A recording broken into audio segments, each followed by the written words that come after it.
আসসালামু আলাইকুম। আনিয়াগাছি রবন, কেমন আছেন সবাই? আমাদের ভিডিও আজকাল হচ্ছে বিষয় কোরিয়ান ভাষার ইপিএস টপিক বুক পার্ট 1 এর নবম অধ্যায়ের 2 নম্বর যে ব্যাকরণটা আছে মুনবব ই এ এর ব্যবহার বিধি নিয়ে আমরা আজকে আলোচনা করব। তো চলেন শুরু করি। আমাদের আলোচনার বিষয় নবম অধ্যায়।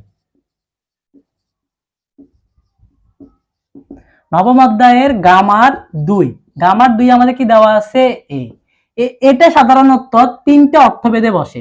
একটা হলো এ, আরেকটা হলো তে, আরেকটা হলো অন্তস্তীয়।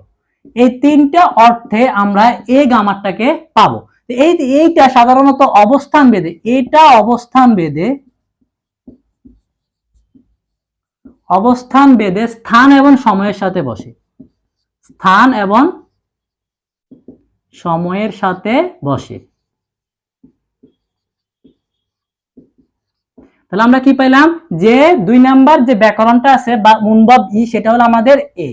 এ ব্যাকরণের অর্থ হলো এ তে অ, মানে অন্তস্তীয়। তাহলে এ তে অ এর অর্থ তিনটি প্রকাশ করে, কিন্তু এটা অবস্থান ভেদে স্থান এবং সময়ের সাথে বসে। আমি একটু দেখাই এটা কিসের সাথে বসে, স্থান এবং সময়ের সাথে বসে। সেটা কিভাবে বসে আমি যদি দেখি,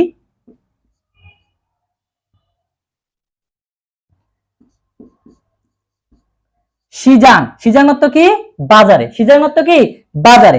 এখন আমি যদি এটা কি স্থান, এটা কি হলো আমাদের স্থান। এখন স্থানের সাথে যখন আমি এটা বসাইলাম তখন কি হলো সিজাং এ বাজার এ, এটা আমরা পাই গেলাম সিজাং এ বাজার এ, বাজার এ। তাহলে আমরা কি পাইলাম অন্তস্তীয় এ একটা অর্থ, এটার সাথে আমরা শেষ মুহূর্তে একটা কি পাই ভাব পাই।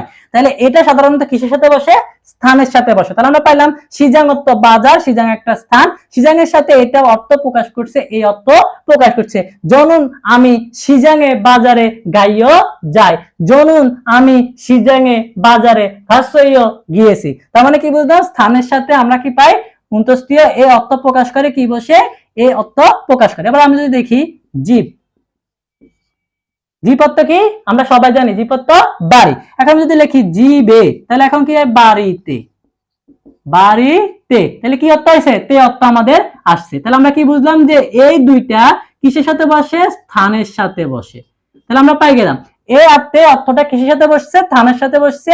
কি বসে, এ অর্থ, এটা এই ব্যাকরণটা বসে স্থানের সাথে এ এবং তে অর্থ প্রকাশ করে। তাহলে এখন জীবে বাড়িতে, জনুন আমি জীবে বাড়িতে গাইও যাই, জনুন আমি জীবে বাড়িতে খাসইও গিয়েছি। তার মানে আমরা এখন থেকে কি বুঝলাম যে এই ব্যাকরণটা স্থানের সাথে বসে এ এবং তে অর্থ প্রকাশ করে। তারপর আমি যদি এই অন্তস্তীয় যে সময়ের সাথে বসে সেটা অর্থ কিভাবে প্রকাশ করে সেটা আমি এখন দেখানোর চেষ্টা করব।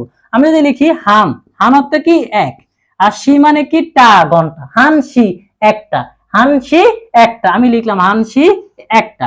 যখন আমি এই সি এর সাথে এ অর্থ এ গামারটা বসালাম, আমাদের আজকে আলোচনার বিষয় যে এ গামারটা ছিল, সেই গামারটা যখন আমি কি করলাম অ্যাড করলাম, তখন আমাদের কি হয়ে গেল, একটাই হয়ে গেল। হানসিয়ে একটাই শাওনে মসজিদে ঘাইও যায়, হানসিয়ে একটাই শাওনে মসজিদে খাসইও গিয়েছি। তার মানে আপনি কি বুঝলাম, সময়ের সাথে বসলে উন্তস্তি অর্থ প্রকাশ করে, আর স্থানের সাথে বসলে এ অথবা তে অর্থ প্রকাশ করে। তাহলে এটা সাধারণত দুইটা স্থানের সাথে বসে, কিসের সাথে, স্থান এবং সময়ের সাথে অবস্থান ভেদে বসে। স্থানের সাথে বসে এ তে অর্থ প্রকাশ করে, আর সময়ের সাথে বসে কি অর্থ প্রকাশ করে, উন্তস্তীয় বা অ অর্থ প্রকাশ করে। তাহলে আমাদের আজকে আলোচনা বিশেষ করে নবম অধ্যায়ের দ্বিতীয় ব্যাকরণ যেটা দেওয়া আছে মুনবব ই এ, এটা সাধারণত স্থান এবং সময়ের সাথে বসে, স্থানের সাথে বসে এ তে অর্থ প্রকাশ করে, আর সময়ের সাথে বসে অন্তস্তীয় অর্থ প্রকাশ করে। আমাদের ভিডিও আজকে এই পর্যন্ত, ইনশাআল্লাহ পরবর্তী ভিডিওতে নতুন কোনো টপিক নিয়ে দেখাবো। আসসালামু আলাইকুম, আল্লাহ হাফেজ।